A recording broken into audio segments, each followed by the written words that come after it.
మహారాజా, నేను ఏదైతే చేశానో అది నా బాధ్యత.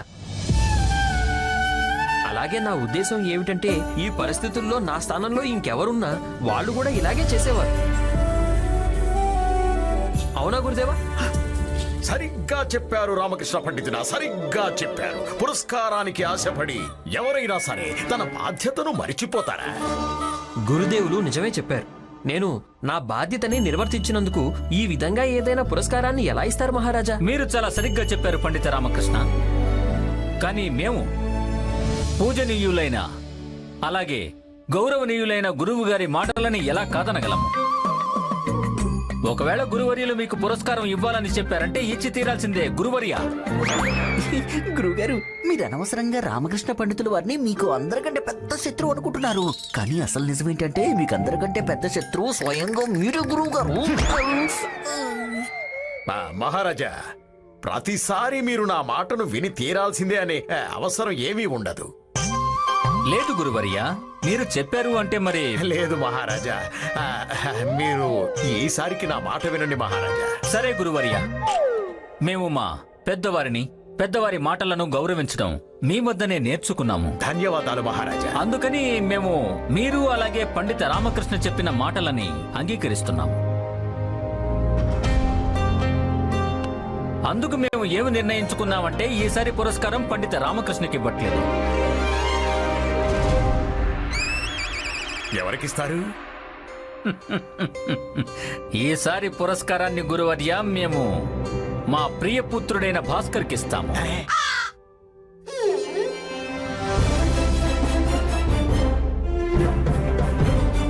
ఇది కూడా మంచిదే.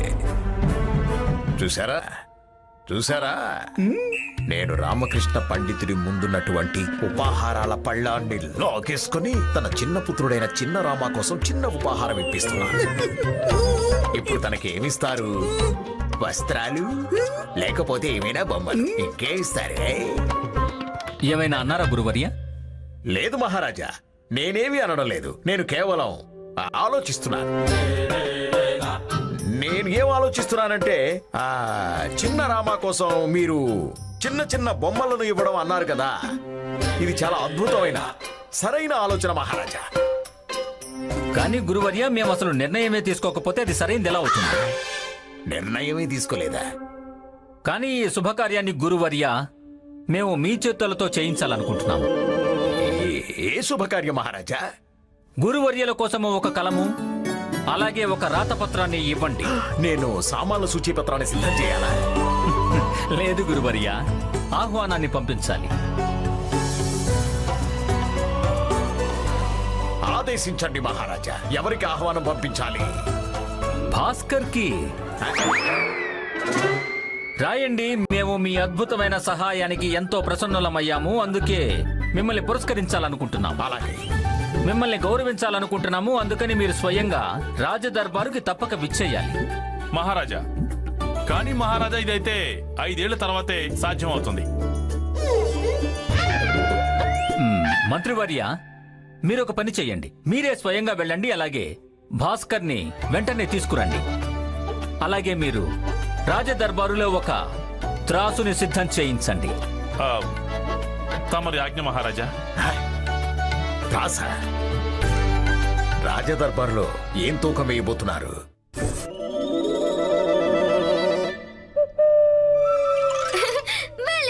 అద్భుతం!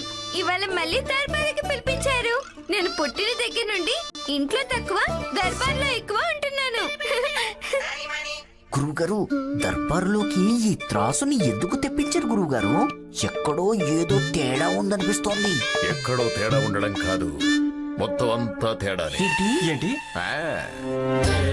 మహారాజు త్రాసులో ఒకవైపు పప్పులను అలాగే మరోవైపు బియ్యాన్ని వేయిస్తారు. వాటిని రామకృష్ణ పండితుడి పుత్రుడికి భిక్షగా ఇస్తారు. మహారాజు కేవలం పప్పు బియ్యం మాత్రమే ఇస్తారా? లేకపోతే ఏంటి, బంగారు ముద్రికల్లిస్తారా? మూర్ఖులారా!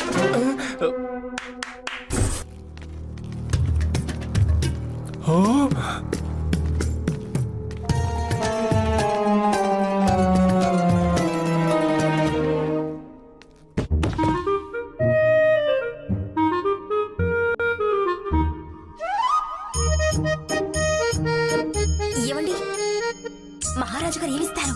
నాకేం తెలుసు? ఇంత చిన్న విషయం కూడా తెలియపోతే దర్బారుకు నిద్రపోవడానికి వస్తున్నారా? నీకెలా తెలుసు? హా? ఏం లేదు ఏం లేదు. నా ఉద్దేశం ప్రకారం త్రాసు నిండా లడ్డూలు ఇస్తారేమో. అవునత్తయ్య.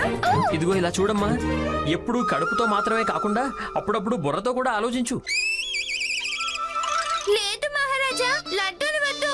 లడ్డూలు నాకిస్తే వాటిని వీళ్ళు తినేస్తారు. ఇక్కడ ఉన్నటువంటి దర్బారు వాసులారా, అలాగే విజయనగర వాసులారా, ఇక్కడ మన మహారాజు శ్రీకృష్ణదేవరాయల వారు పండిత రామకృష్ణ సుపుత్రుడు భాస్కర్ కి ఎటువంటి ఉపహారాన్ని ప్రసాదించబోతున్నారంటే దాన్ని చూసి మీరందరూ ఆశ్చర్యానికి గురికాబోతున్నారు. ఈ సంఘటన చరిత్రలో బంగారు అక్షరాలతో రాయబడుతుంది. కొత్వాల్,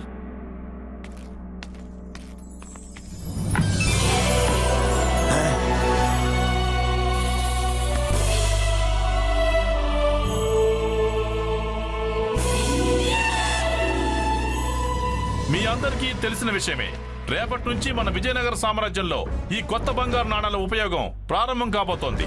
ఈ నాణాలు విజయనగర గౌరవానికి ప్రమాణాలు. ఈ నాణాలన్నీ ఇప్పుడిప్పుడే తక్షాల నుంచి తయారై వచ్చాయి. వీటిని ఎంతో స్వచ్ఛమైన బంగారంతో తయారు చేశారు. ఇక ఈ కొత్త నాణాలతోనే బాలకుడైన భాస్కర్ ని త్రాసులో తూయడం జరుగుతుంది.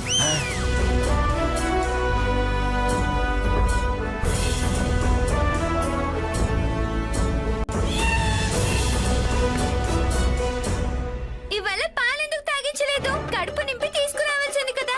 కడుపులో భారం పెరిగితే అప్పుడు త్రాసులో బంగారం పెరుగుతుంది. పండిత రామకృష్ణ, మేము కోరుకుంటున్నాము భాస్కర్ ని త్రాసులో ఒకవైపు పడుకోబెట్టాలి అని. ఆ తరువాత ఈ రాజదర్బారులో ఉన్నటువంటి ప్రతి ఒక్క వ్యక్తి ఒక్కొక్కరుగా వారి చేతులతో ఈ త్రాసులోని రెండవ వైపున ఈ స్వర్ణ ముద్రికలను పెట్టడం మొదలు పెడతారు. అలా ఎప్పటి వరకు పెడతారంటే ముద్రికల భాగం పూర్తిగా భారీగా అయ్యేంత వరకు. పండిత రామకృష్ణ,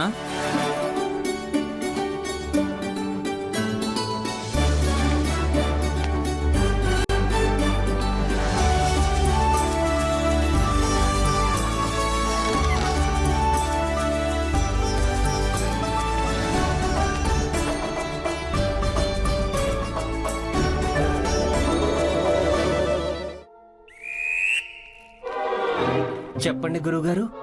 ధనిమణి, ఒక పని చేయండి. మీరిద్దరూ వెళ్ళి ఎక్కడి నుంచైనా ఒక అయస్కాంతాన్ని తీసుకురండి. అయస్కాంతాన్నా? ఆ అయస్కాంతాన్ని, బరువైన అయస్కాంతం. మీ వంతు వచ్చినప్పుడు మీరు ఆ అయస్కాంతాన్ని నాణాల భాగం కింద సరిగ్గా అమర్చండి. అప్పుడు ఆ భాగం దానికదే కిందికి దిగిపోతుంది.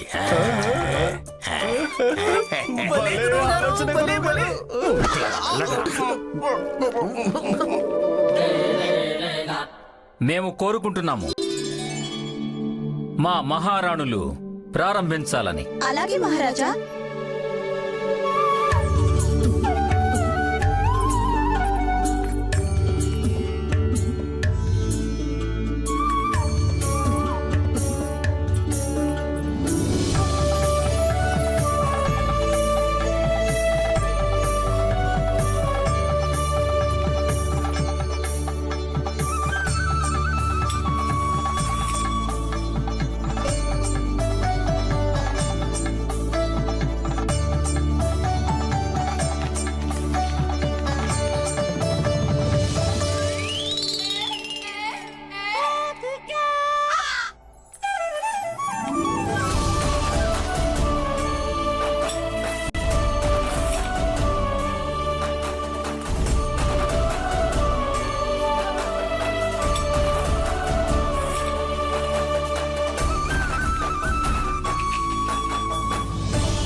గురువర్య, చెప్పండి మహారాజా. మీరు ముద్రికలు వేయరా?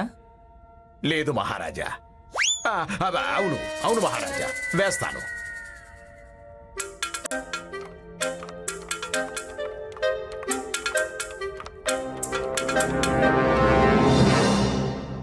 మహారాజా, నేను ఇప్పుడు ఒక పని చేస్తాను. దోతిని తీసేస్తాను. ఆ? ఎవరిది గురువర్య? బాలకుడిది మహారాజా. ఇప్పుడు ఈ పురస్కారం బాలకుడి కోసం ప్రకటించడం జరిగింది, ధోతి కోసం కాదు కదా. మీరు చూడండి గోర్లు ఎంత పెద్దగా ఉన్నాయో, గుండు కూడా ఇంకా గీయనే లేదు. అనవసరమైన భారం మహారాజా. గురువర్య, నా లంగొట్ట తీస్తారా? గుర్తు పెట్టుకోండి, చేతో ఒక రోజు మీ దోతికి నిప్పంటిస్తాను. గురువర్య, మీరు ముద్రికలను వేయండి. అలాగే మహారాజా.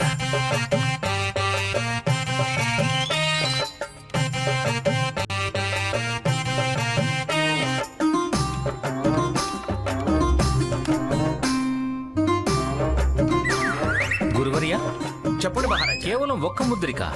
నాణేలతో త్రాసుని నింపి భాస్కర్ని తూయాలి.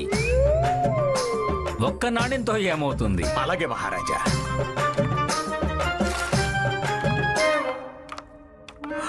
అయ్యో భగవంతుడా, ఎన్ని బంగారు నాణేలు నా చేతుల్లో నుండి వెళ్ళిపోతున్నాయి.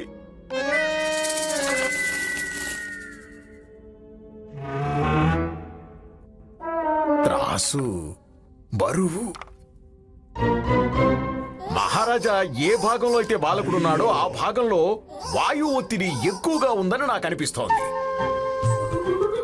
అందుకే ఎన్ని వేసినా కదలడం లేదు.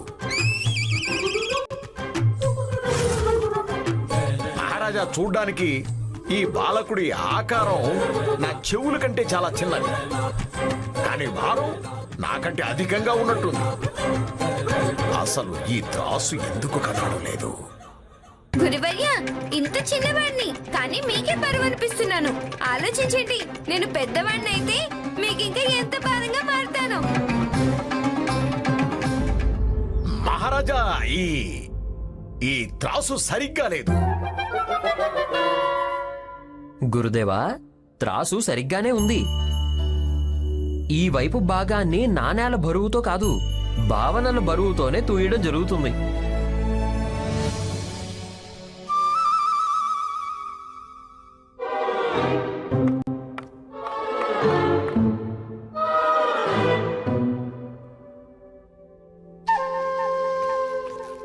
ఏంటి గురుగారు? మీరు అయస్కాంతం పెట్టారా లేదా?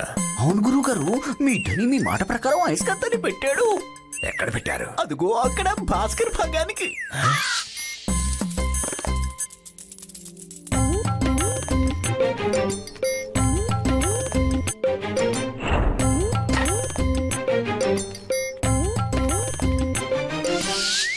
మూర్ఖులారా, మొద్దులారా, వెధవలారా, ఒక్క పని కూడా మీరు సరిగ్గా చేయలేరు కదా. వెళ్ళండి ఇక్కడి నుంచి.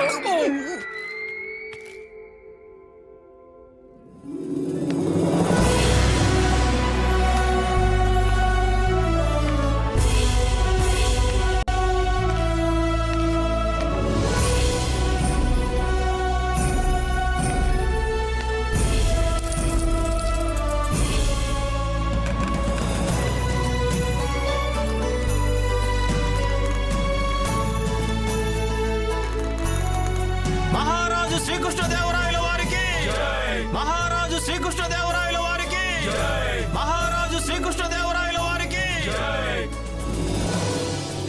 మహారాజా, ఇవాళ మీరు ఏదైతే చేశారో అది నా యోగ్యతకు మాత్రమే కాదు, నా ఊహకి కూడా అందనిది. నాకు అసలు అర్థం కావడం లేదు, నేను మీకు ఏ విధంగా ధన్యవాదాలు తెలపాను.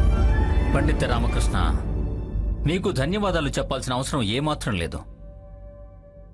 మేము ఏదైతే చేశామో అది మా ప్రియమైన భాస్కర్ కోసం.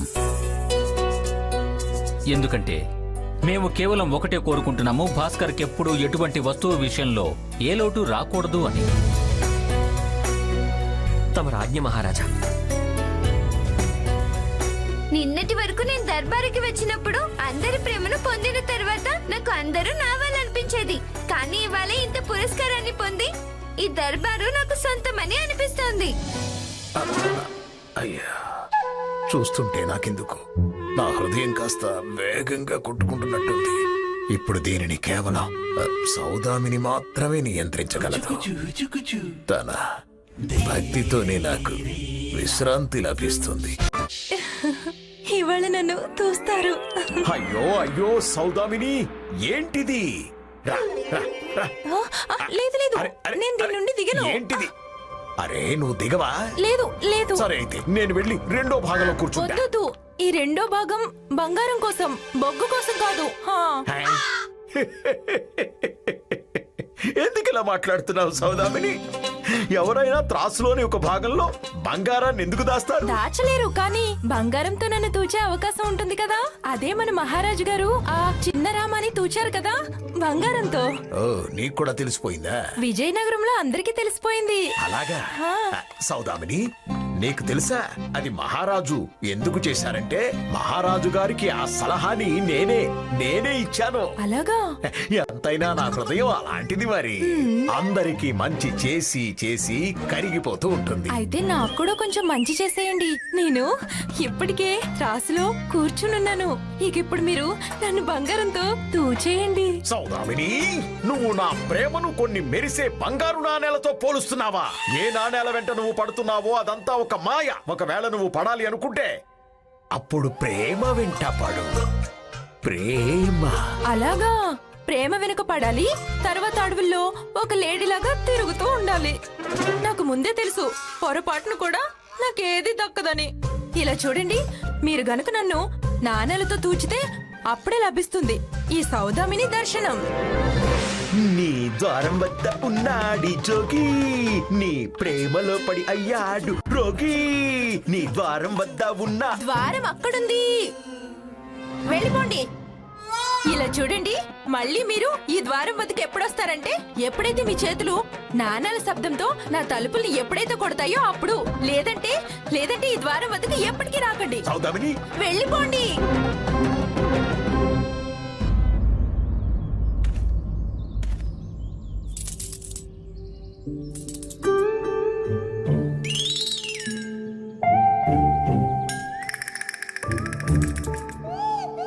అసలు మా నాన్నకి ఏమయ్యింది? వారికి ఎవరైనా చెప్పండి. నా కష్టార్జితాన్ని ఎందుకు ఇలా పంచుతున్నారు? తీసుకోండి. పాతిక కంచిపట్టు చీరలు, బంగారు గాజులు, 7 వారాల నగలు, మిఠాయి దుకాణం ఎందుకు? అత్తయ్య కోసం. ఎందుకు? అత్తయ్య కోసం మనం 2-3 దుకాణాలు కొనేస్తే అప్పుడు ప్రతిరోజు ఆవిడ లడ్డూల కోసం వెతకనక్కర్లేదు, మనం దాచుకోనక్కర్లేదు కూడా. అరే బామ్మ, శారద, మీరు ఈ సూచి పత్రం మీద తర్వాత దృష్టి పెట్టండి. ముందిక్కడ చూడండి, నాన్నగారు ఎవరెవరికో మొత్తం ధనాన్ని పంచేస్తున్నారు. అసలు ఎందుకు ఇలా పంచుతున్నారు? ఇంకేంటి సంగతులు? ఏముంటాయి మణి? మణి అక్కడ మన రామకృష్ణ పండితులు వారి ఇంటి బయట ఎందుకు అంతమంది జనం నిలబడి ఉన్నారు? అసలు అక్కడ ఏం జరుగుతోంది? ఎప్పుడైనా ఒకరికి ఉన్నట్టుండి ధన ప్రాప్తి కలిగింది అంటే అప్పుడు వారి ఇంట్లో భోజనాలను ఏర్పాటు చేస్తూ ఉంటారు. పండిత రామకృష్ణ కూడా అదే చేస్తున్నట్టు ఉన్నారు. పద, మనం కూడా కొంచెం తిని ఆకలి తీర్చుకుందాం. ధని, నాకు కూడా బాగా ఆకలిగా ఉంది. పద వెళ్దాం. పద పద. ఆమె చేతులు స్వర్ణ ముద్రికలున్నాయి. రామకృష్ణ పండితులు వారు అన్నిటినీ పనిచేస్తున్నారా? అరే, అందరి చేతుల్లో బంగారు నాణేలున్నాయి. ఇద్దరు చేతుల్లో ఉన్నాయి, అతని చేతుల్లోనూ ఉన్నాయి. ధని, నాకు కూడా కావాలి. నాకు కూడా కావాలి. నాకు కూడా కావాలి. కానీ ఏం చేయాలి? ఏం చేయాలి? చేద్దాం, సరేనా? సరే. లామా, ఇదిగో నా మొదటి తూతిక, రెండో తూతిక సిద్ధం తెస్తున్నాను. అలాగా?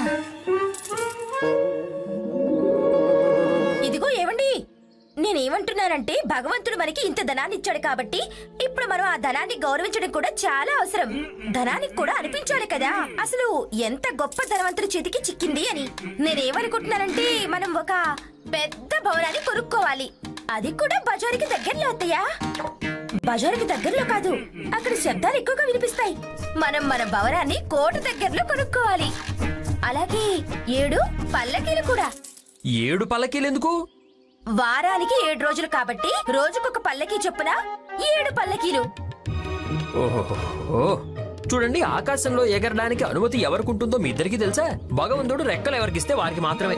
మనం కనే కలలు ఎంత ఎత్తులో ఉన్నా సరే మన కాళ్ళు మాత్రం భూమి మీదే ఉండాలి. భగవంతుడా, చూడు, శారదాకి బామ్మకి నేల మీద ఉండాలి అని సలహా ఇస్తున్నారు. పైగా నా సంపదనను నాన్న ఎగరేస్తున్నారు. చూస్తుంటే మీ ఇద్దరికి మతిపోయినట్టు అనిపిస్తుంది. హా, మీరు సరిగ్గా చెప్తున్నారు. అత్తయ్య, మీకు గుర్తుందా మనం అరబ్ దేశం నుండి అత్తరు తెప్పించుకోవాలి. అది మనం మర్చిపోయాం. ఈ పత్రంలో రాయనే లేదు. ఇలా చూడు శారదా, మనకసలు మన జీవితంలో ఎటువంటి సమస్యలు లేనప్పుడు అనవసరమైన వస్తువుల వెంట పడ్డంలో అర్థమే ఉంది. చూడండి, నేను ఉదయం నుంచి రాత్రి వరకు ఎత్తండి ఎత్తండి అని అరుస్తుంటాను కదా. అయితే అందుకని ఆ భగవంతుడు నిజంగానే మనకి ఎత్తేందుకు అవకాశం ఇచ్చాడు. అలాగా ఏమెత్తడానికి అవకాశం ఇచ్చాడు? జీవితంలో మన అంతస్తుని. శారదా, నీ పతి దేవుడు ఇవాళ దానకర్ణుడిగా మారిపోయాడు. ఏదో గందరగోళం ఉంది. ఈయనని వెంటనే ఆపండి. చూడు, మనకి మంచి రోజులు వచ్చేసాయి. నా మనవడు కూడా సంపాదిస్తున్నాడు. అది కూడా నీ భర్త కంటే చాలా ఎక్కువ. మీరు చూస్తూ ఉండండి, మనం ఇప్పుడు ఎంత ధనవంతులు అయ్యామో. కొన్ని నెలల్లో దీనికంటే ఎన్నో రెట్లు ఎక్కువ ధనవంతులు అవుతాం. మనం ఇంకా ఎక్కువ ధనవంతులు అవ్వడానికి కొన్ని నెలల్లో అంతగా ఏం జరగబోతోందని? నేనేదో జరుగుతుంది అని అనడం లేదు. నేను ఇదంతా మిమ్మల్ని చూసి చెప్తున్నానంతే. మీరు అందరికీ అప్పుగా ఏదైతే ధనాన్ని ఇస్తున్నారో ఆ ధనమంతా కొన్ని నెలల్లో రెట్టింపై తిరిగి వస్తుంది కదా. అదంతా సరే, కానీ పత్రం మీద రాయించుకోకుండా ఎవరికి అప్పివ్వకూడదు. అమ్మా, ఎంత అమాయకురాలివి నువ్వు. నువ్వు తప్పుగా ఆలోచిస్తున్నావు. నేను వడ్డీ వ్యాపారం చేయడం లేదు. మనకి దర్బారులో బంగారు నాణ్యాలు ఏవైతే లభించాయో వాటిని దానం చేస్తున్నాను.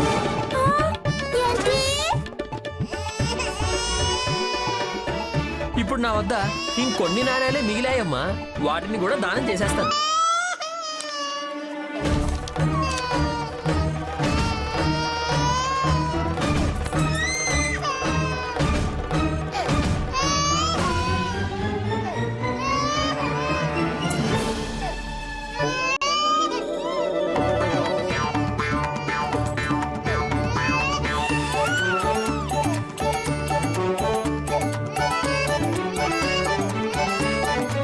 భగవంతుడా, నిన్న మొదటి సంపాదన వచ్చాక ఆలోచిస్తూ ఉన్నాను మా కుటుంబం దశను మార్చేయచ్చు అని. కానీ నేను ఇలా ఎప్పుడు ఆలోచించలేదు నా సంపాదనను మా నాన్న ఇలా గాలిలో ఎగరేస్తారు అని.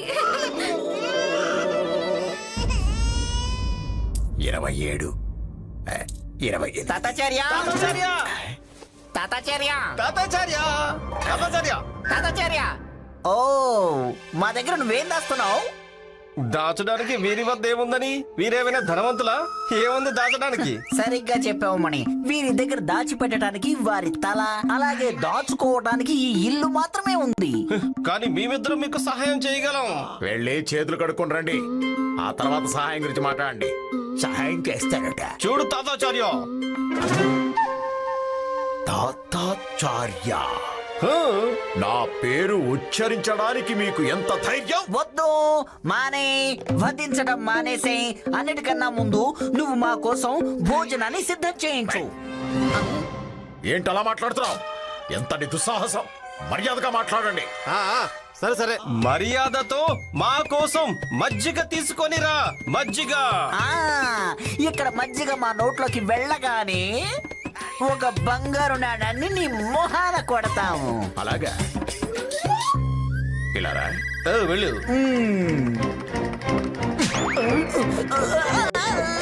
రే మూర్ఖులారా, కలలో బంగారు నాణేలను చూసుంటారు. వాటిని నాకివ్వడం గురించి మాట్లాడుకుంటున్నాను. మణి, గురువు గారికి ఇలా నమ్మకం కుదిరేలా లేదు. చూపించి తీరాల్సిందే. ఇదిగో చూడండి.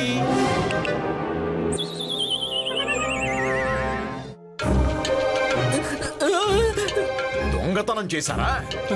సరే, ఒకవేళ మీరు దొంగతనం చేయాలనుకుంటే నాకెందుకు చెప్పలేదురా? మేము మీకు ఏమని చెప్పాలి గురువు గారు? మీరు మమ్మల్ని ఎక్కడ పడుకొనిస్తున్నారు? మాకు కలలు రావడానికి. పైగా ఈ రోజు వరకు మీరు మాకు ఏమీ నేర్పించలేదు. ఇక దొంగతనం ఎలా చేస్తాము? ఈ నాణాలను మేము సంపాదించి తీసుకొచ్చాం. చారు, ఏం చేయలేదు గురువు గారు, మేము ఈ నాణాల్ని దానంగా మళ్ళీ అబద్ధం. నాకు ఇంత పాత శిష్యులయ్యుండి మీరు నాకు ఇప్పుడు కొత్త అబద్ధాలు చెప్తున్నారా? నిజం చెప్పండి, ఎక్కడికి తీసుకొచ్చారు? అది పండిత రామకృష్ణ ఇంటి బయట దానం చేస్తున్నారు. దానం చేస్తుంటే మేము అక్కడికి వెళ్ళాం. మేము అక్కడి నుంచి మేము ఈ నాణాల్ని తీసుకొచ్చాం గురువు గారు. ఇదిగోండి, ఇలా చూడండి. చూడండి, ఇదిగోండి. ఇవి అవే నాణేలు. మహారాజు చిన్నరామాని త్రాసులో తూచి ఇచ్చిన నాణ్యాలు. ఇవి అవే నాణాలు, కానీ ఇప్పుడు వీటిని నేను మనీ సంపాదించుకొని తెచ్చుకున్నాం. ఇచ్చేయండి, మాకు ఇచ్చేయండి. మళ్ళీ అక్కడికి వెళ్ళి పండిత రామకృష్ణ వద్ద దానం తీసుకునే అవకాశం కూడా లేదు, ఎందుకంటే తను అన్ని నాణ్యాలు దానం చేశాడు. దానం చేసేశాడా? ఆ నాణ్యాలు ఇంకా అమల్లో కూడా రాలేదు. వాటిని రామకృష్ణ పండితులు దానం చేశాడా? భగవంతుడా, ఎవరైనా ఇంత గొప్ప దానం చేయగలరు? తగ్గిపోతుంది. గురువు గారి గుండె కొట్టుకోవడం తగ్గిపోతుంది. కేవలం ఇంకోసారి దానం గురించి చెప్పామంటే గురువు గారు తిన్నగా పైకి వెళ్ళిపోతారు. గురుగారు పండిత రామకృష్ణ నాణ్యాలన్నింటినీ దానం చేసేశారు, కొత్త నాణ్యాలన్నింటినీ. గురుగారు వస్తున్నాను, కట్టెలను సిద్ధం చేయమంటారా గురుగారు? నన్ను మహారాజు వద్దకు తీసుకెళ్ళండి. రామణి, రా, తీసుకెళ్దాం. తీసుకెళ్ళండి. రండి గురుగారు వెళ్దాం. జాగ్రత్త.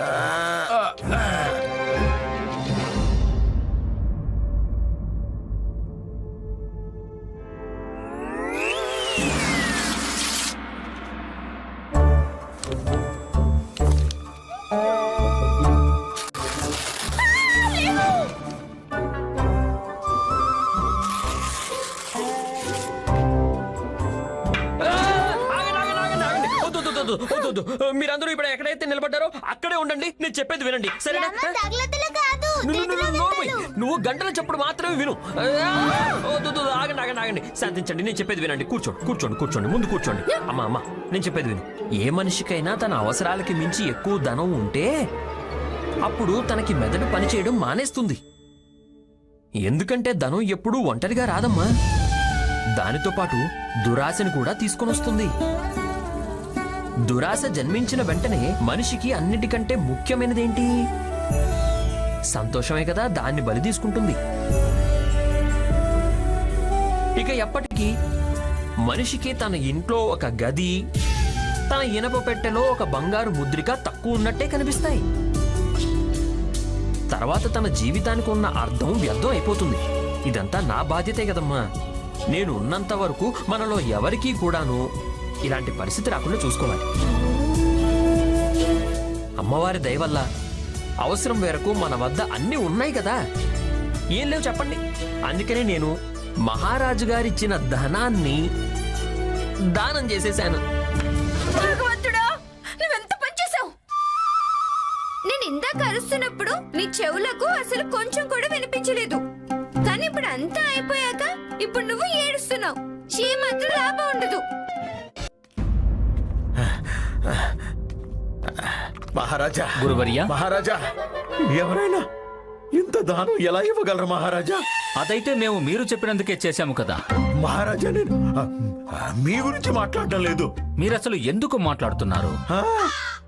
అంటే అది మీరు ఎందుకు ఇంత కష్టపడి మాట్లాడుతున్నారు గురువర్య? మీ పరిస్థితి మాకు బాగున్నట్టు అనిపించట్లేదు. మీరు మీ శరీరానికి విశ్రాంతి ఇవ్వండి, ఇంటికి వెళ్ళండి, హాయిగా విశ్రమించండి.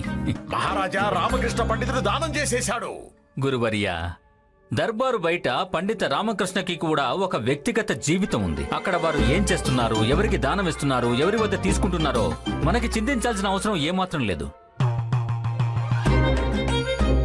నిజం చెప్పండి గురువర్య, మీరు ఎందుకింత బాధపడుతున్నారు? పండిత రామకృష్ణ దానం చేసినందుక, లేక మేము భాస్కర్ కి పురస్కారం ఇచ్చినందుక? మహారాజా, నేను ఈ రెండు విషయాల గురించి బాధపడడం లేదు. నేను వేరే విషయం గురించి బాధపడుతున్నాను మహారాజా. ఆ విషయం నేను మీకు చెప్పాలని అనుకుంటున్నాను. ఎందుకు చెప్పాలనుకుంటున్నానంటే ఆ విషయం గురించి మీరు తెలుసుకోవడం అత్యంత అవసరం మహారాజా. మేము కూడా తెలుసుకోవాలని ఆశపడుతున్నాం గురువర్య. ఈ పరిస్థితుల్లో కూడా మీరు ఏ విషయం గురించి చెప్పడానికి ఇక్కడికి వచ్చారు?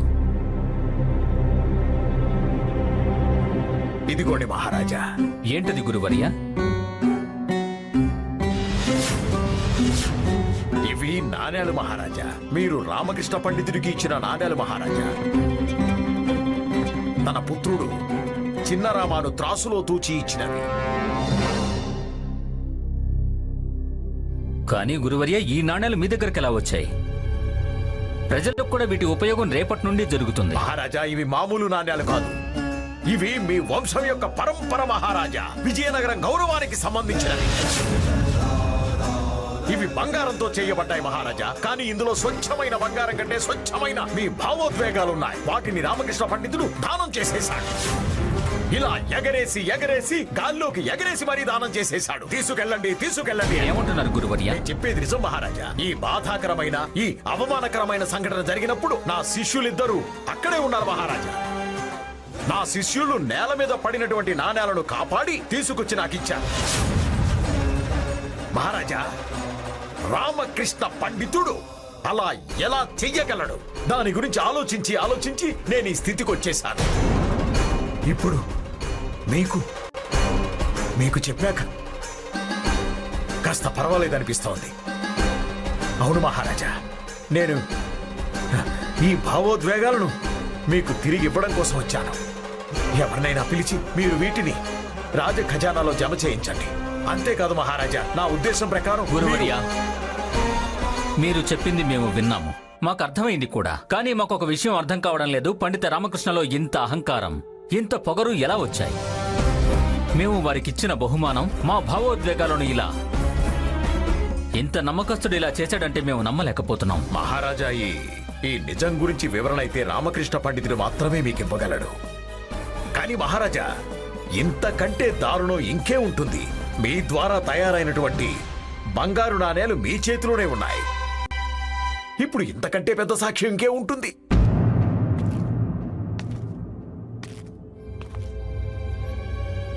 మహామంత్రికి సూచన ఇవ్వండి. మేము ఇప్పుడే ఈ క్షణమే రాజ్యసభను ఏర్పాటు చేయాలనుకుంటున్నాం. అలాగే పండిత రామకృష్ణ కూడా ఈ సభకు విచ్చెయ్యాలి. అలాగే మహారాజా.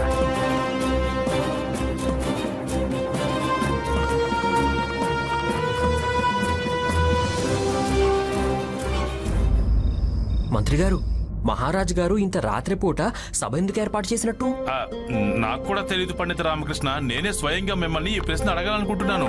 ఒకరిచ్చిన ధనం మరొకరికి చేదుగా మారినప్పుడు, వారు ఆ ధనాన్ని దానం చేసి నిర్ధనులు అయినప్పుడు ఏమైంది అని అడిగి ప్రయోజనం ఏముంది? రామా, ఈ తాతాచార్యుల నవ్వు అనే పెద్ద ప్రమాదం కంటే ఇంకేం ప్రమాదం ఉండదు. నాకైతే చాలా భయంగా ఉంది. బంధు, నువ్వు రాత్రిపూట చీకట్లో నాతో పాటు వచ్చావు కదా, అందుకే నీకు భయంగా ఉన్నట్టుంది. ఇవాళ ఎటువంటి సమస్య రాదులే, భయపడకు. మహారాజు శ్రీకృష్ణదేవరాయల వారికి, మహారాజు శ్రీకృష్ణదేవరాయల వారికి, మహారాజు శ్రీకృష్ణదేవరాయల వారికి.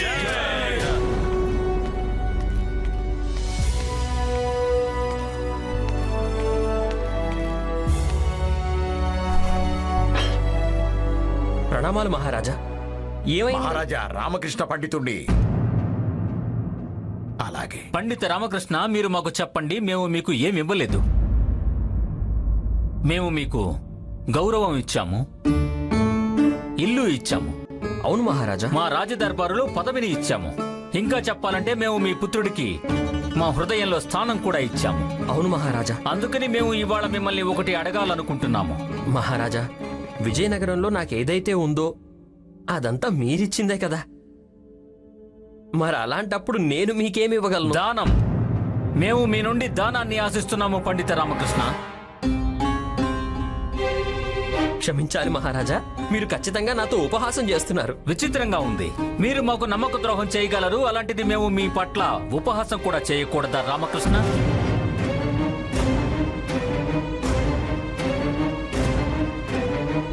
మహారాజా, నమ్మక ద్రోహమా?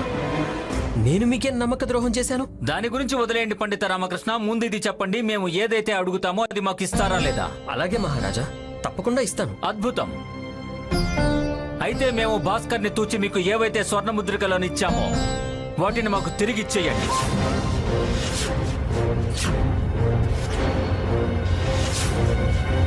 ఎందుకంటే పండిత రామకృష్ణ, ఆ ముద్రికలు కొత్తవి. ఇక రేపటి నుండి ఆ ముద్రికలు చట్టబద్ధంగా అమలులోకి వస్తాయి. అమలులోకి వచ్చిన తర్వాత మేము మీకు ఆ ముద్రికలను తిరిగిచ్చేస్తాం. కానీ మేము కోరుకుంటున్నాము, మీరు ప్రస్తుతం మాకు ఆ ముద్రికలను వెంటనే తిరిగిచ్చేయండి. ఇచ్చేయండి రామకృష్ణ పండితుడా, ఇచ్చేయండి. రేపు తిరిగి తీసుకోండి. అమల్లోకి వచ్చిన తర్వాత ఇక అదే సమయంలో మీ నాణేలు కూడా పూజలో పెట్టడం వల్ల శుభంగా మారిపోతాయి. క్షమించాలి మహారాజా. ఆ నాణేల్ని తిరిగివ్వడంలో నేను అసమర్థుణ్ణి.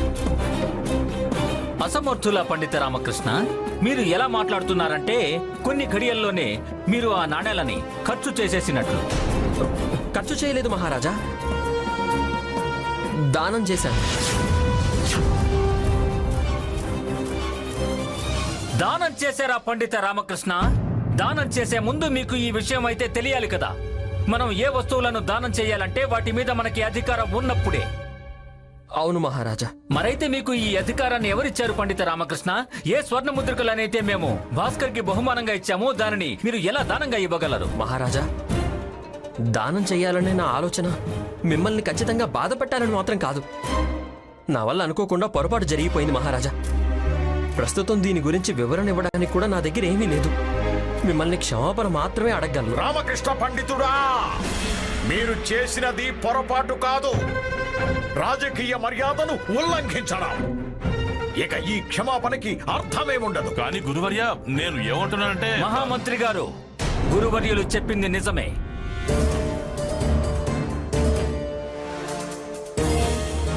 పండిత రామకృష్ణ శిక్షకు పాత్రులవుతారు. ఇప్పుడు పురస్కారాన్ని మేము మీకు కాదు భాస్కర్కి ఇచ్చాము కాబట్టి శిక్ష కూడా మేము మీకు కాదు, మీకు ప్రియమైన మీ గర్వం, మీ నిర్లక్ష్యం, మీ దృష్టికోణానికి ఇస్తాము. ఇక శిక్షను వినండి. మీ భార్య, మీ అమ్మగారు, మీ పుత్రుడితో కలిసి మీ ఇంట్లోనే ఉండొచ్చు, కానీ మీరు వారితో కలిసి ఉండకూడదు. ఎందుకంటే ఇవాళ మేము విజయనగర సామ్రాట్ కృష్ణదేవరాయలం పండిత రామకృష్ణకి ఈ శిక్షణ విధిస్తున్నాము. ఇవాటి నుండి 3 నెలల వరకు పండిత రామకృష్ణని విజయనగర రాజ్యం నుంచి బహిష్కరిస్తున్నాము.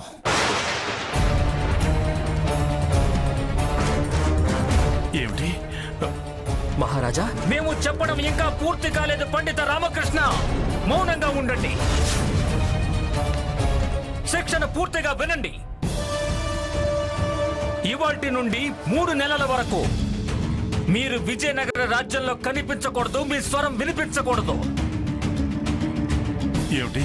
ఒకవేళ అలాంటిదేమైనా జరిగితే 3 నెలల్లో పండిత రామకృష్ణ, అప్పుడు మీకు దానికి శిక్షా రూపంలో విజయనగర రాజ్యం నుండి ఎప్పటికీ శాశ్వతంగా అజ్ఞాతవాసం లభిస్తుంది. ఏంటి?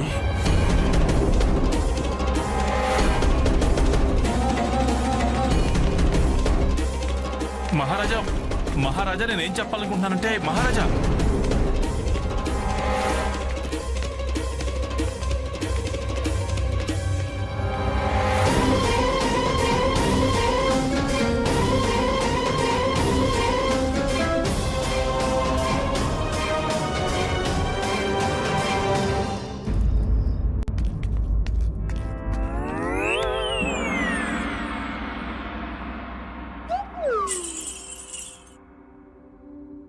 నేను మీ అందరికీ ఒక విషయం చెప్పాలి. మీ మొహాలు వాడిపోయి ఉండడం చూసిన తర్వాత నాకు అసలు ఏమనిపిస్తోందంటే, ఏ మాటలు నా నోటి నుంచి రాబోతున్నాయో అవి ముందుగానే మీ చెవిన పడ్డట్టున్నాయని. అయినా నా బాధ్యతగా నేను చెప్పేస్తాను. నాన్న, మీరు నా మొదటి సంపాదనను దానం చేసిన తర్వాత బామ్మలాగా మీరు కూడా మౌనవ్రతం మొదలు పెట్టడం మంచిదని అనిపిస్తుంది. కానీ మీ సహనానికి మెచ్చుకోవాల్సిందే. సూచన ఇవ్వడానికి ఇప్పుడు మరొక కొత్త సమస్య తీసుకొచ్చినట్టున్నారు. ఏ విషయం గురించి అయితే నేనెప్పుడు భయపడుతూ ఉంటానో అది ఇప్పుడు నిజంగానే నిజమైపోయింది. ఎత్తండి, ఎత్తండి. ఈ సమయంలో నేనే వెత్తాలి శారదా. మీకు ఏదైతే జరిగిందో ఆ నిజాన్నెత్తి నా ముందుంచుండి. సరే అయితే, ముందు నుండి రాయిలా ఉన్న నీ హృదయాన్ని ఇంకా రాయిలా మార్చుకో. ఈసారి మహారాజు గారు నన్ను బహిష్కరించలేదు, ఏకంగా నగర బహిష్కరణ చేసేశారు 3 నెలల పాటు. లేదు, ఇదే నిర్ణయం. మహారాజు గారు అలా ఎలా చేయగలరు? మహారాజు గారు మన నుంచి అధికారాన్ని ఎలా లాగేసుకోగలరు? అవునమ్మా, నువ్వు సరిగ్గానే చెప్పావు. మన అధికారం ఏమిటి? ఏమంటున్నావు? ఏం అధికారం? మిమ్మల్ని ఈ ఇంటి నుంచి పంపించే అధికారం. మహారాజు గారు తన దర్బార్ వరకు చెప్పి ఉండొచ్చు కదా, కానీ విజయనగరం నుంచి పంపించి వారు మన నుండి మన అధికారాన్ని ఎలా లాగేసుకుంటారు? అమ్మా ఏమంటున్నావు నువ్వు? ఇది అత్తయ్య కాదు, నేనంటున్నాను. మొత్తం ధనం ఇంటి నుంచి బయటకు పంపించేశావు. ఇప్పుడు నువ్వు బయటికి వెళ్ళు, వెళ్ళు. శారదా, నువ్వు నన్ను ఇలా ఎలా అనగలుగుతున్నావు? ఇది నేను కాదు, అత్తయ్య అంటున్నారు. అత్తయ్య. అయ్యో, ఒకసారి నువ్వంటున్నావు, ఇంకోసారి అమ్మంటోంది. కానీ ఇద్దరు కలిసి ఒకే మాట కదా అన్నారు. మహారాజు గారు నిన్ను నగరం నుంచి పంపించేశారు, కానీ మేమిద్దరం నిన్ను ఇంట్లో నుండి పంపించేస్తున్నాం. అమ్మా, ఎందుకు ఇలా ప్రవర్తిస్తున్నావు నువ్వు? నువ్వు ఏమంటున్నావో నాకు అర్థం కావడం లేదు. ఇందులో అర్థం అవడానికి ఏముంది? మేమైతే ముందుగానే అన్ని ఏర్పాట్లు చేశాం. అలా చూడండి, ముందుగానే అన్ని సిద్ధం చేశాం.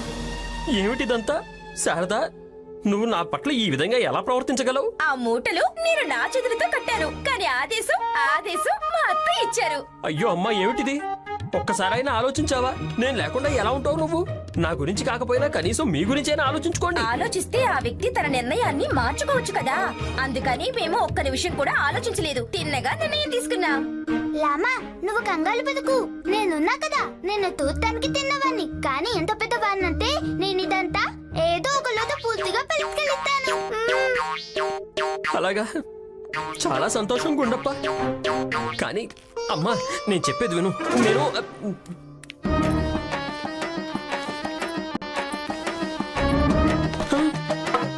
వెళ్తున్నా వెళ్తున్నా వెళ్తున్నా వెళ్తున్నా.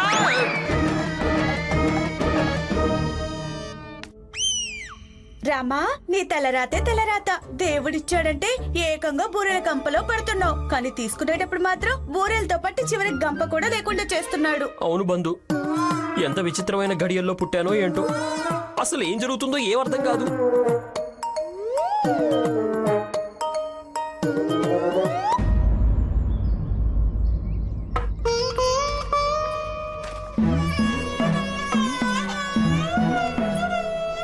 రామకృష్ణ పండితుడా, మీరు ఆ శ్రీరామచంద్ర ప్రభువులాగా తండ్రి మాట కోసం రాజ్యం నుండి బయటికి వెళ్ళడం లేదు, నగర బహిష్కరణ వల్ల వెళ్తున్నారు. అర్థమైందా? అందుకని మీ నడక ఒక వీర యోధుడిలాగా కాదు, పూర్తిగా ఓడిపోయిన మనిషిలాగా కనిపించాలి.